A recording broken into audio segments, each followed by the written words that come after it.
getting lots of different shapes, because it's just expanding and getting bigger and around. So every single little cross on there is historical workings of some description, of a mine or a shaft or an adit or something, just to put it in perspective. For us at the Maldon Gold Project, we have actually have four leases. So our main lease is our mining lease, which is a red. It covers most of the town of Maldon and extends out around the processing plant and our tailings facilities. We also have the Nuggety lease, which is that little one right at the top. And as far as historic mining is concerned, there's actually been, it's estimated to be about 2.1 million ounces of gold that's been taken out of Maldon between alluvial mining and underground quartz mining. To put that in perspective, in today's gold price, it's worth about $13 billion. So pretty substantial. Maldon has been typically a very, very high grade mine, especially a lot of the old timers from mid-1850s through to the early 1900s. The average grade was 28 grams per tonne, which is exceptionally high for most of the other gold fields are a lot less than that. Some down around 10, maybe 20, but for Maldon is a particularly high, very high grade gold field compared to the likes of Bendigo, Ballarat, Stawell.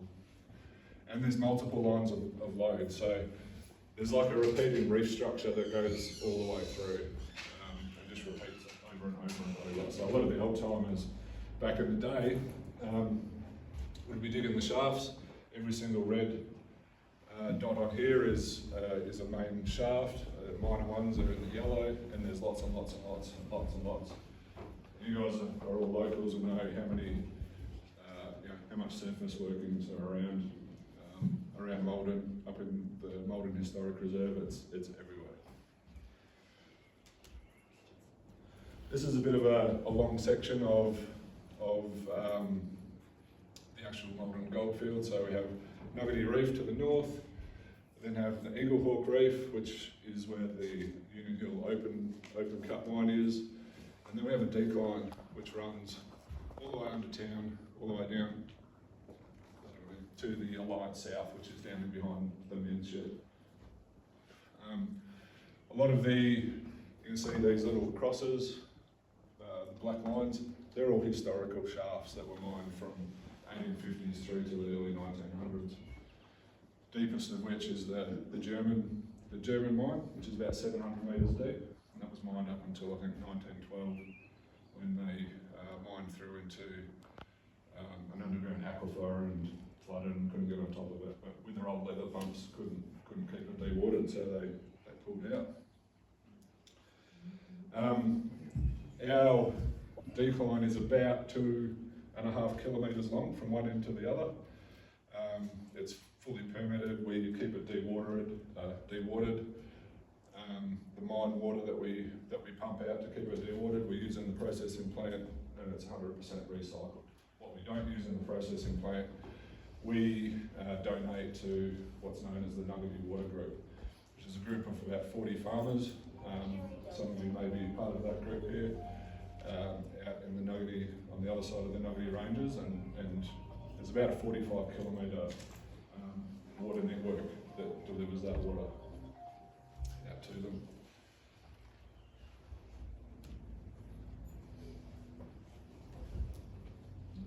So a lot of you are here today to, I guess, for information on what our activities are.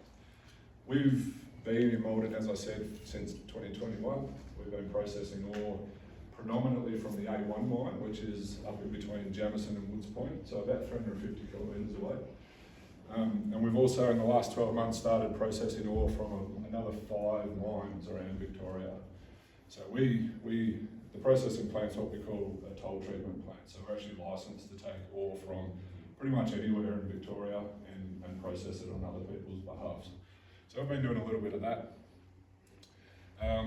The gold price, there's a few of us at the start chatting about the gold price. It's at record highs at the moment, $6,350 per ounce in Australian dollars at the moment, which is huge. When I first started with Kaiser back in 2021, I think the gold price was 2,300, so it's almost 3 times as high as what it was back then. And that makes a huge difference to, to the way that we run our operation.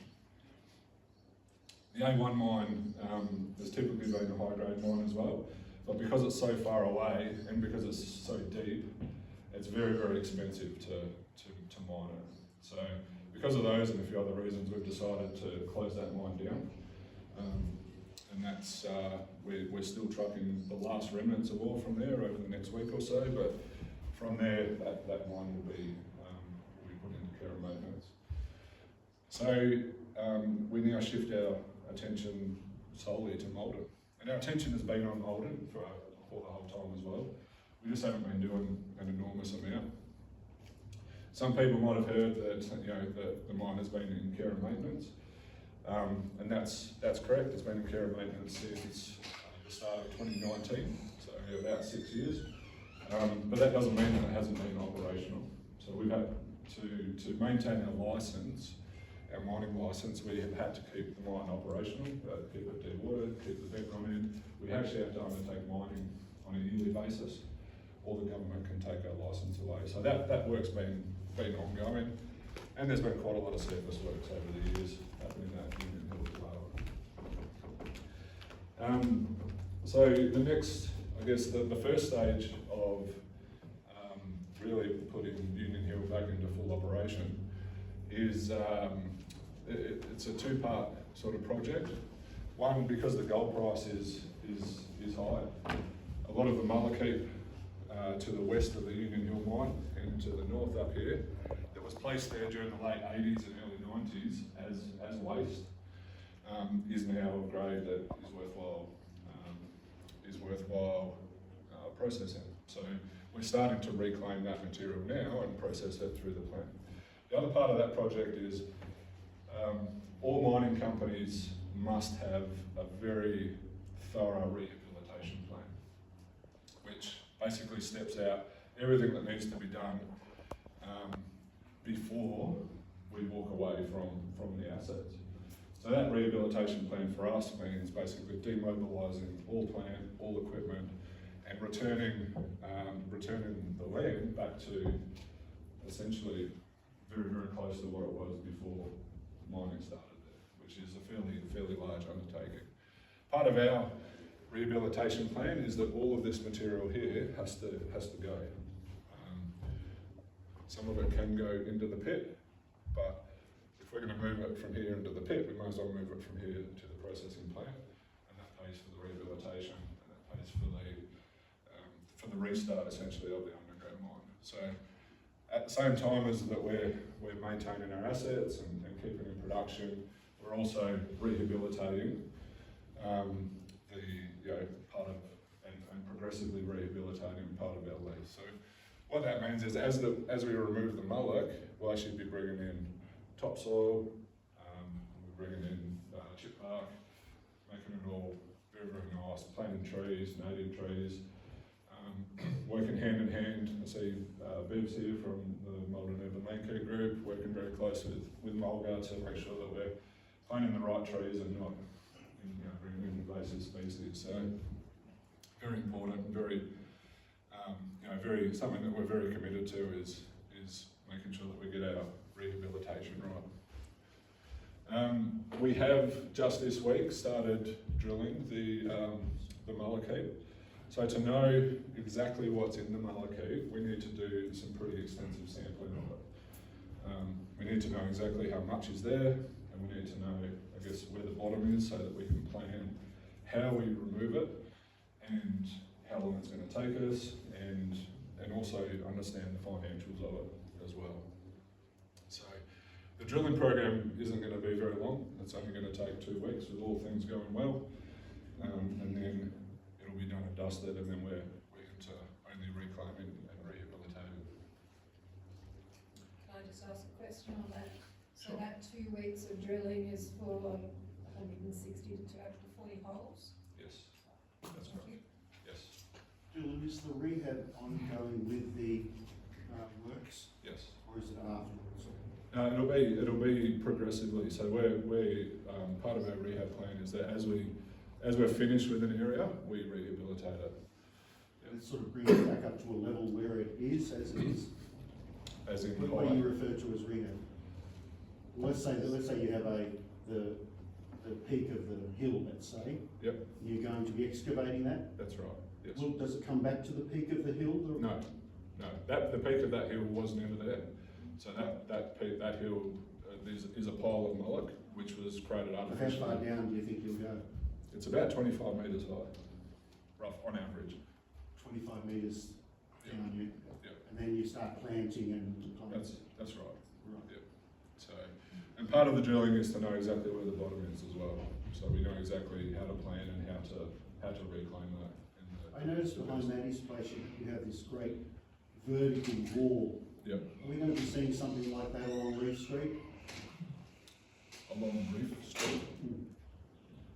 I'm not sure. Reef Street, Maldon. Yeah. You know how behind Maddie's place you have a vertical wall in the open cut? Yes. Used to be about 30, 40 metres. Yes. Are we going to be seeing a vertical wall along? There'll be no further vertical walls. No. Right. No. Open cut mining is for Maldon is largely finished. Oh, right. Yep. It's a different process. Correct. Yeah. Thank you. Yep. Yep. So I've got a question. Sure. When you do all your drilling work and you're looking at the grades, Yes. if the grades are not there, are you still going to push the heat in? Yes, that's right. So into the pit. So the pit basically starts here and goes up all the way, almost up to the top end, almost into grade. So the portal is about here. So there's a large amount of pit at the top section, which we also need to bulldoze material into there and fill that in and get it back. So it's not a hazard when we finish. So the last open cut will be filled? Yeah, eventually. Yeah. That's a good question. So Sure. when this is levelled, because it works quite well as a sound barrier at the moment from the houses on that side. Yes.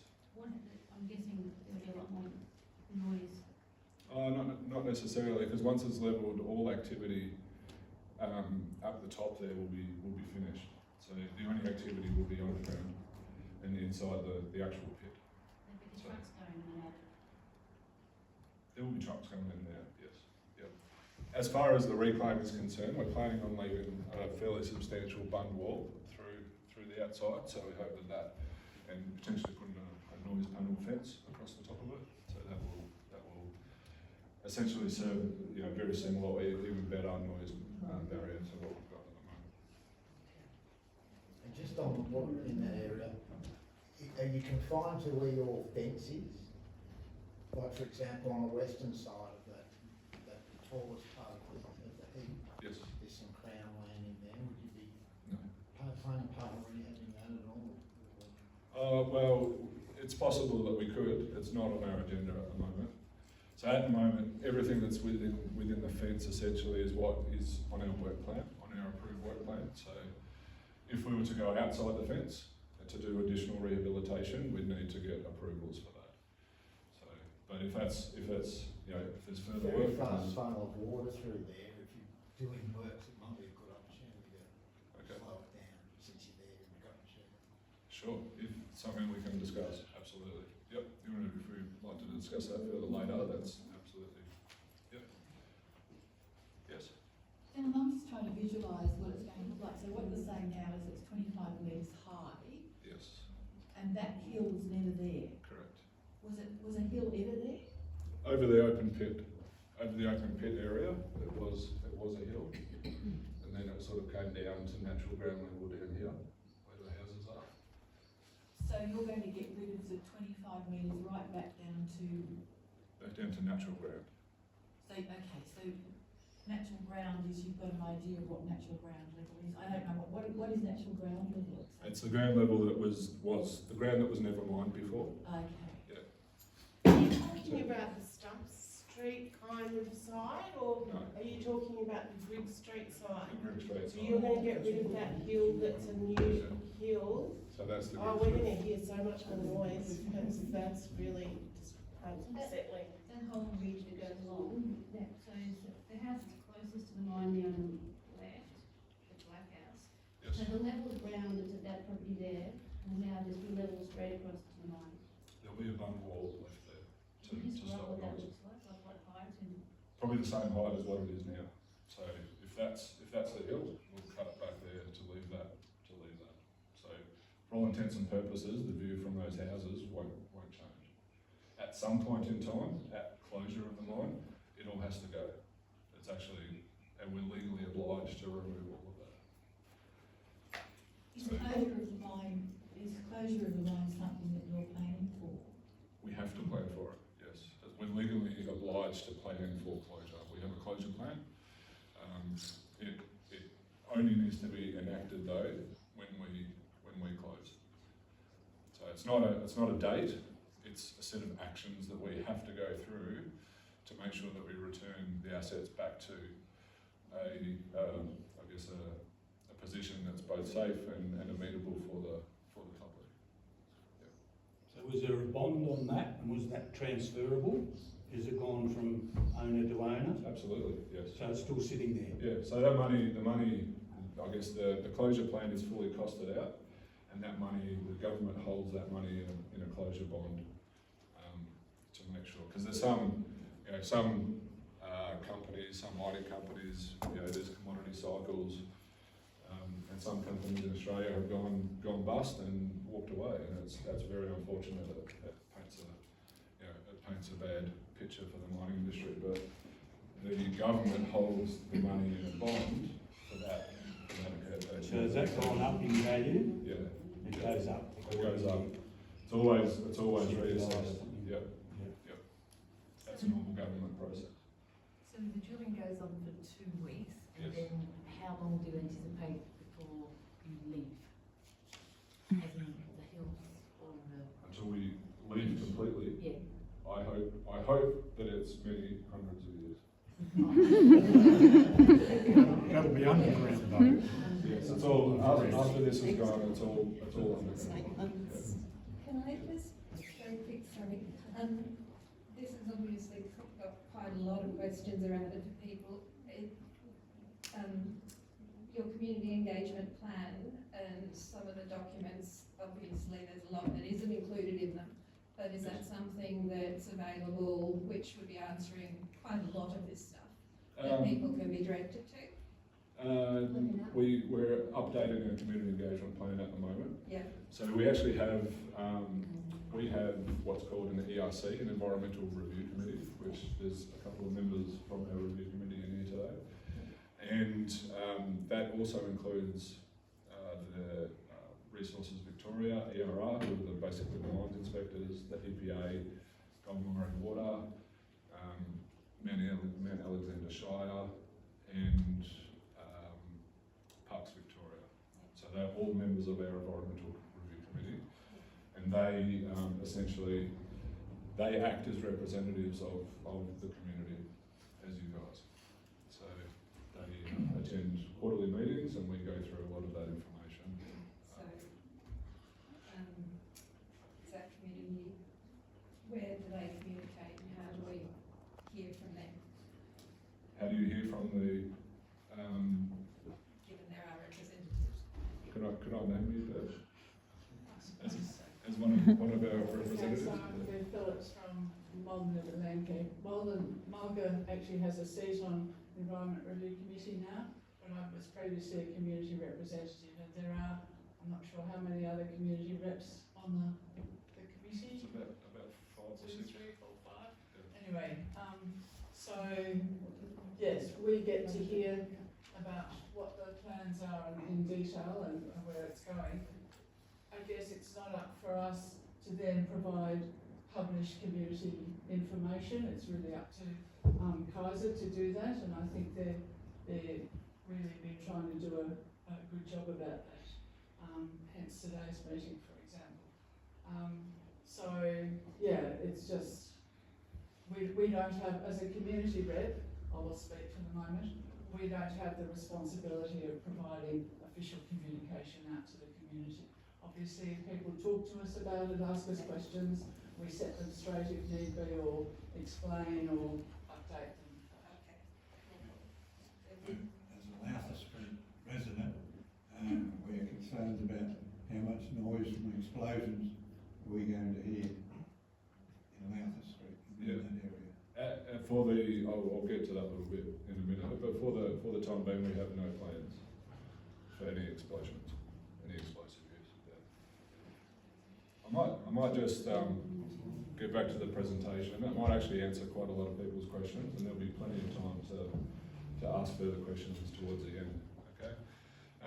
So just to let people know, the reclaim of the mullock, this is a bit of a picture of the route that it will take.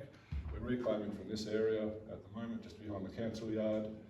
We bring it to what we call the ROM pad, or the run of mine pad, and then we truck it around on Lowther Street to the processing plant on Bendigo Maldon Road. And there's just a picture at the top here of the trucks being loaded. We've also recently undertaken a drilling campaign in the pit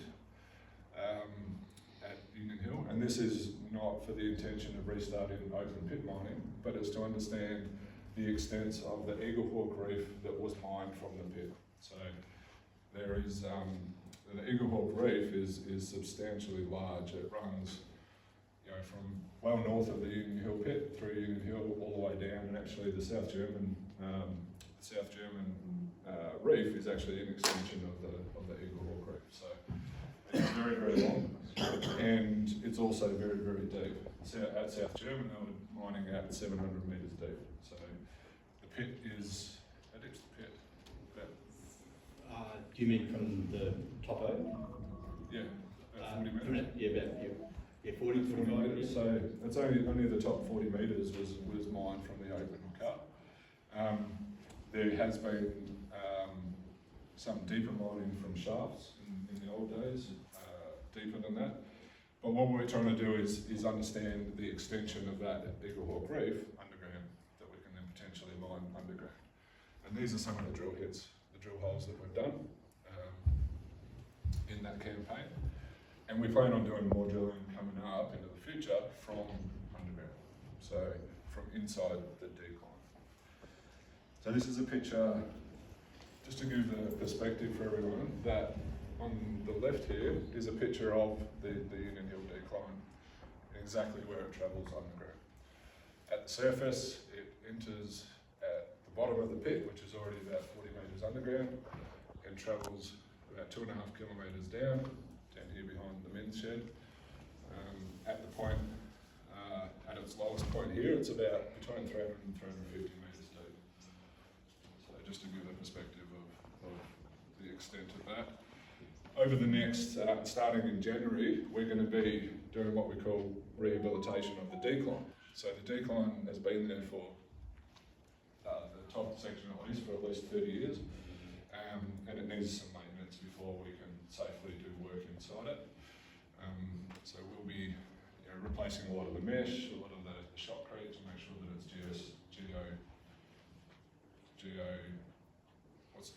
geotechnically safe. You can tell I'm not a geotechnical engineer. And then we'll be mobilising a drill rig in here, in the underground mine. We'll go back to that, really, to then find the extent down of the Eagle Hawk Reef down below that, as deep as we can go. And the intent of that is that reef will be mined from underground. There'll be no surface disturbance. So the intent is that we mine it. For us to mine it, there would be blasting, but we don't have those plans in place yet. We're solely in an exploration and resource definition mode at the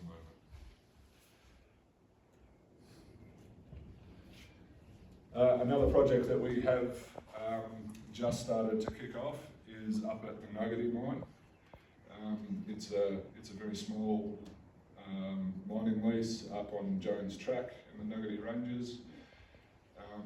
It was mined, it was actually the highest grade mine in Australia ever, at 187 grams per tonne. So that's very, very significantly high. They only mined back in the day, about 50,000 tonnes, which we could process through our plant in about 3 months. And in today's terms, again, that was worth about $1.5 billion worth of gold that they took out of the Nuggety mine. Back in the day, they didn't have very stringent mining regulations and laws and guidelines that they had to abide by. So basically, they dug it out and made piles of mullock all over the place, and made a big mess. And it's to this day is still in that state. So we are putting together a project to actually reclaim those mullock piles and rehabilitate the Nuggety mine area as well. So at the moment, there's lots of piles of mullock and open holes and stopes, and it's some quite dangerous areas through there. And our intention is that we clean all that up and make it a nice place, put some walking tracks through, some park benches, and plant lots and lots and lots of trees. So make it a nice place for the community. So where is that?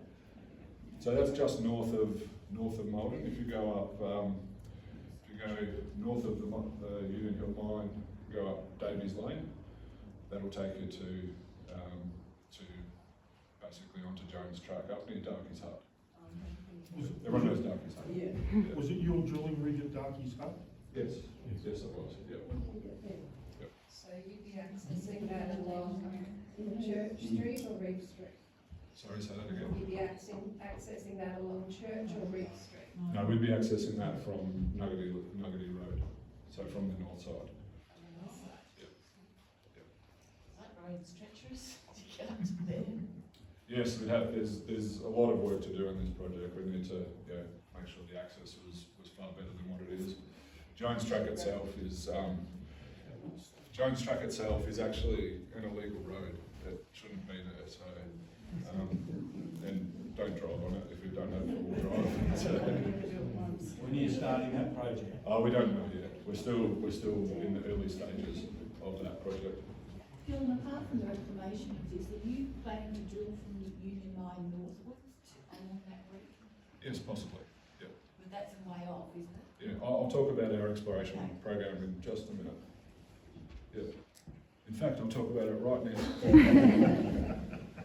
So, as well as our mining lease, which I pointed out before, this one, and then Little Nuggety up the top here, we also have what's called an exploration lease, which we're not allowed to mine on, but we are allowed to explore on. So we're allowed to apply for permits to do low impact exploration, to do flyovers, to do, look for new targets, to then potentially develop into mines and go through the approvals process to get mining leases. So that our exploration lease is actually quite extensive. It basically heads north up, comes in Nuggety up to the Bradford Hills, right across to the freeway over at Ravenswood near the service station on the Culver Freeway. So it's pretty extensive. Just because we have an exploration lease really doesn't mean anything. It doesn't mean that we're going to mine. It doesn't mean that we're going to do anything. We do have an obligation to spend a certain amount of money on exploration activities, which could be doing gravity flyovers or magnetics, which are all non-destructive, no holes, no anything, right up to doing diamond drilling or other types of IP surveys, which is sort of measuring electrical conductivity through the ground and that sort of thing to try and find where new reefs are. So that our exploration program is being developed at the moment. We actually have we put an ad out on Seek today for an exploration manager. So that's how early in our program that we are. But we do expect to be spending, I guess, quite a bit of money in Maldon doing exploration on both our exploration licence and on our mining lease. So, there's nothing planned. I can't tell you any particulars because there is none. But as we do, we'll be communicating what they are going to be through a Facebook page and a paper, other channels as well. So that's that's very, very exciting. I'd just like to talk a little bit about community engagement. We have a motto at Kaiser Reef that's, and especially at our Maldon operation, that's respecting our golden past and embracing our golden future. So we recognise that that mining heritage is a massive part of Maldon, and we want to make sure that we can do whatever we can to enhance that. Maldon, historic mining is a big part of the tourism industry in Maldon, and anything that we can do to help to bring that alive and enhance it, with and on behalf of the community, we'll be doing that as well. Embracing our golden future means my job is to make gold, so I can't be any more blunt than that. That's what I'm paid to do. So we need to embrace our golden future and do everything we can to make our company, and then hopefully that will hugely benefit the community as well. But at the same time, at the very least, respecting our golden past and making sure that's something that continues on. As far as our community engagement activities have gone over the last few years, a little bit of context. Regardless of the gold price that we've had escalating over the last few years, Kaiser Reef hasn't made any money in 4 years in the time I've been here. That might sound a bit strange, but what it's meant is that we haven't been able to be a Fosterville, and go and build swimming centres and tennis courts and all of that sort of stuff for the community. We do take our place in the community very, very seriously, and we do everything that we can within our means to contribute and support the community as well. So some of the things that we've done, I mentioned before the Nuggety Water Group. Over the years, the committee and the organisation of that group had I guess disbanded a little bit, and we wanted to make sure that the distribution of water to our neighbours and to the members of the Nuggety Water Group was fair. So we've reinstated the committee meetings, and we've upgraded a lot of those pipes for the Nuggety Water Group, and we're in a very good spot now with distribution. We've got a lot of happy farmers out there that when it doesn't rain, they've got water essentially being delivered to them for free. So we also deliver firewood to community members in need, and a lot of our neighbours. We've had an arrangement with Baptist Church.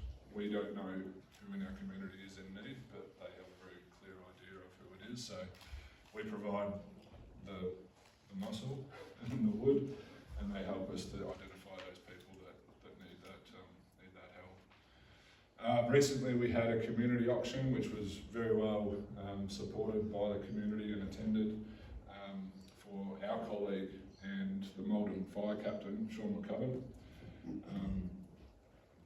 If you guys know Sean McCubbin, he's actually been battling cancer now for about nearly 2 years. And he's onto his 31st round of chemo, so he's one of the most amazing humans that I've ever met, and we wanted to give back to him, so we organised the community auction. And we had amazing support from the whole of Maldon. Nearly every single shop and business in Maldon donated something for us to auction off at that event, and we were able to raise $20,000 to go towards his cancer treatment. So we were very chuffed with the community support that we had on that, and very proud of, and we're so proud of Sean and how he's handling his treatment. We support numerous other community events like the Australian Gold Panning Championships, the Maryborough EBT, sporting groups. We collaborated with Michelle Ross from the Goldfields Guide. If anyone doesn't know or hasn't heard of Michelle Ross, look her up on YouTube. She's done some amazing work promoting tourism right across the goldfields of Victoria. and we were very lucky to collaborate with her on an hour-long, movie feature on the Maldon Goldfield. So again, we were very proud and we were very chuffed that Michelle asked us to collaborate on that. Very proud of our part in that. Steve-O's in the house. It was very nice to host me on the In Maldon Today radio program earlier this year. I'll come back anytime you want. You might know I've got a booming voice, so. Ongoing weed reduction at both of our Maldon sites. We've donated equipment to the Maldon Vintage and Machinery Museum. We also have, we have a commitment to have ongoing community meetings like this, and it's so good that we've got such a good turnout today because it makes it worthwhile. Could you please have future meetings after work hours though? I've had to take the afternoon off work too. So for working people, I've noticed the average of people in here.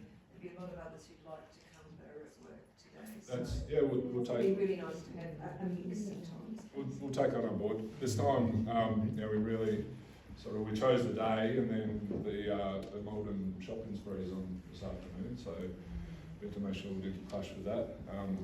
But you guys also recognise we've got families at home.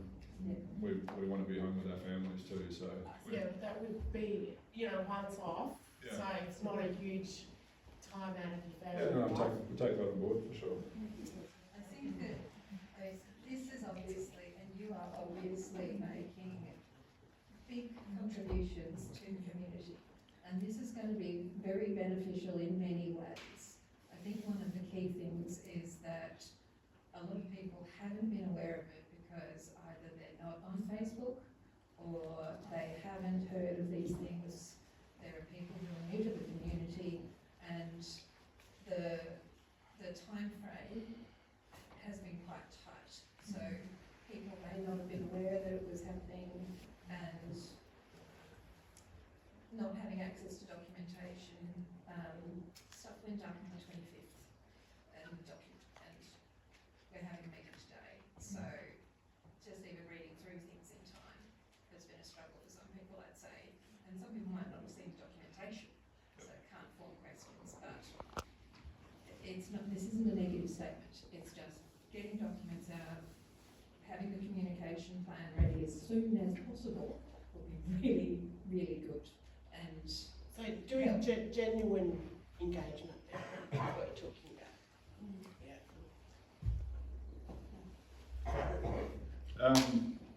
We also obviously have our Facebook page.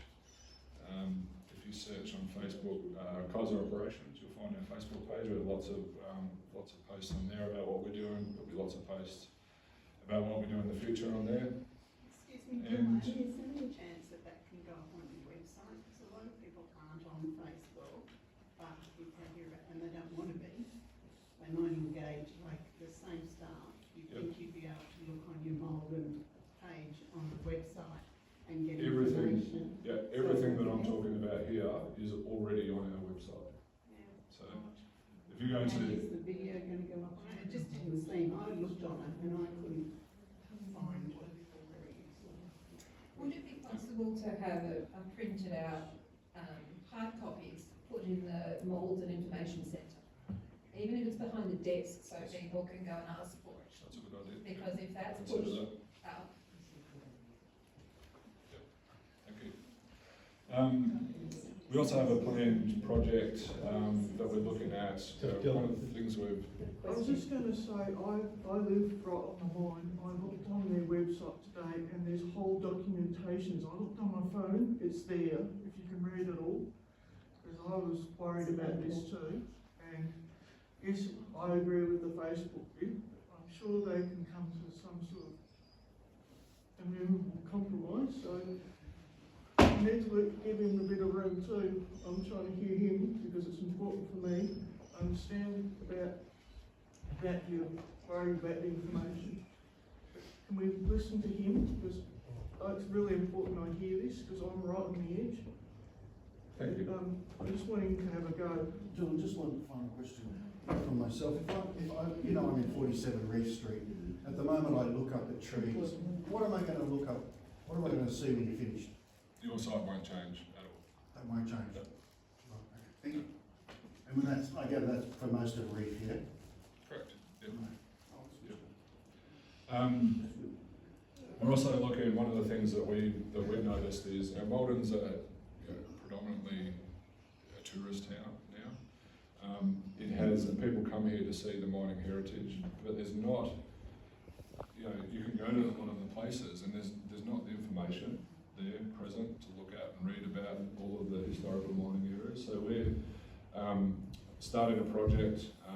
Michelle Ross is coming on board to help us as well. We'll probably be, speaking a lot with Derek. Where's Derek?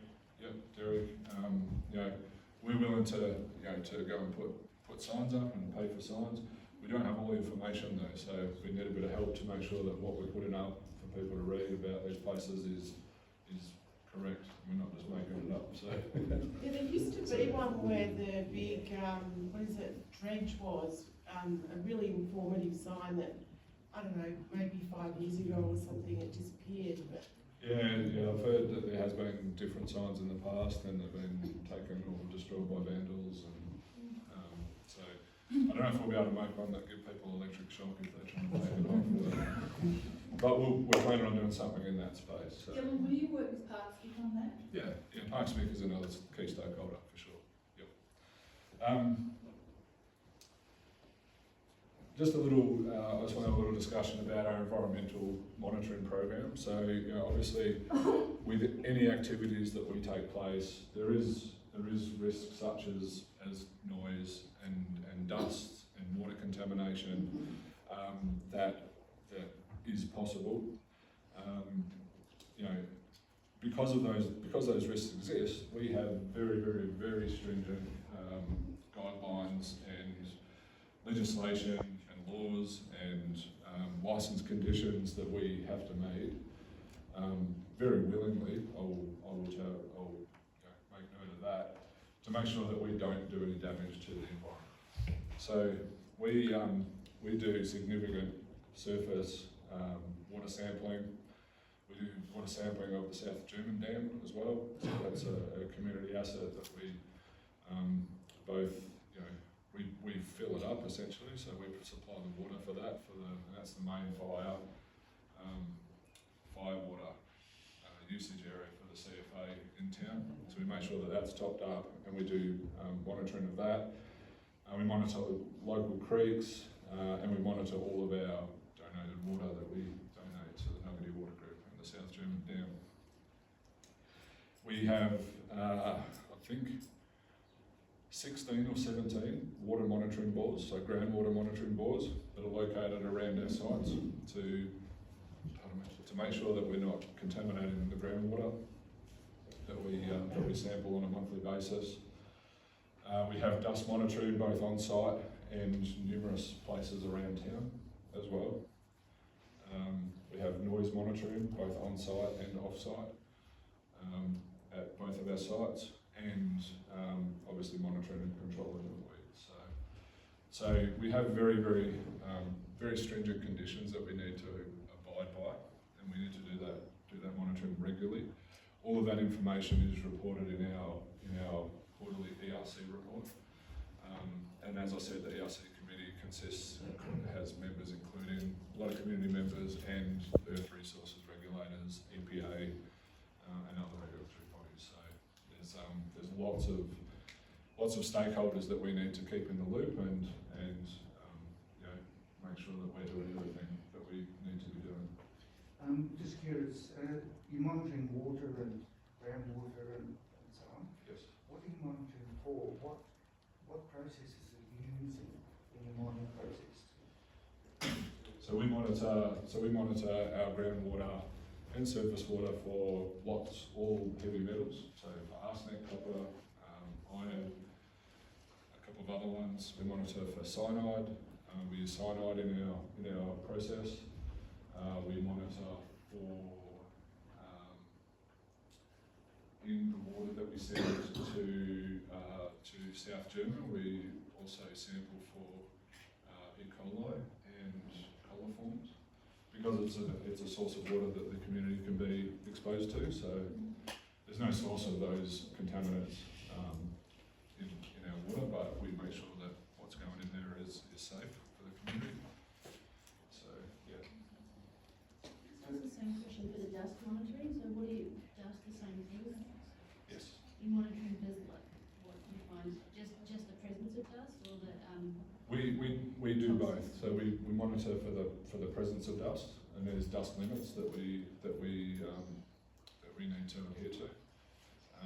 When a number of times there's been overexposures in town samples, samples that are not actually related to the mine, and we've tested those for metals as well. so you're doing dust sampling at the moment, like monitoring at the moment while you're moving the whole Yes. mine here? That's correct. Because obviously there's a huge increase in dust for the neighbouring properties. Yeah, not necessarily. We do everything that we can to reduce dust. So our methods that we use is, we have significant controls in there to minimise any dust. On any particular days that, if we're drilling or we're doing works close to houses, that we'll not do it close to houses if the wind's blowing a particular way. We have water trucks, we have other controls in place. So yeah. So you'll be misting to keep the dust down, like. When necessary, yeah. Are those quarterly reports published on your website? No, they're not. Could they be? I'll look into it. I can't commit to it. It is, it's a requirement that we have between us and the key regulatory bodies, but it's possible. Yeah. It contains some sensitive information as well. So there may be a version that we can publish. Excuse me, Dylan, also on the website you talked about the governance and the stakeholder groups. Is that up on your website? So if we wanted to see just who's engaged and how we can connect in with them. Good question. I'm not sure on that.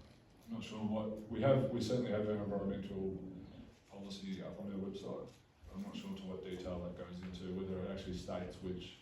No, I meant that government just agencies. before the environmental monitoring, you said that there's you're engaged with stakeholders and there are community representatives. Yeah, that's the et ERC. cetera, on those. Yep. Is the makeup of those groups on your? I don't think so. No. Could they be up on your website too? Because Yep. it gives us an idea of who's sort of. Sure. As a community member or whatever of Environment Review Committee, a past community member, I think we need to look at that a little bit more carefully around personal information. That's probably a question that we can table at the ERC meeting and discuss. You don't actually have to put people's personal details, you just would be writing like what organisations are involved in it, such as. Organisations is fine. I just, Yeah, you no, I mentioned didn't mean, I don't want. you mentioned community members, so that's why I was picking up That's on just that. not because Yep. I didn't have any idea before. Organisations is Who's fine. connected. Dylan, one other question. I'm done. So open for questions. Yeah. You said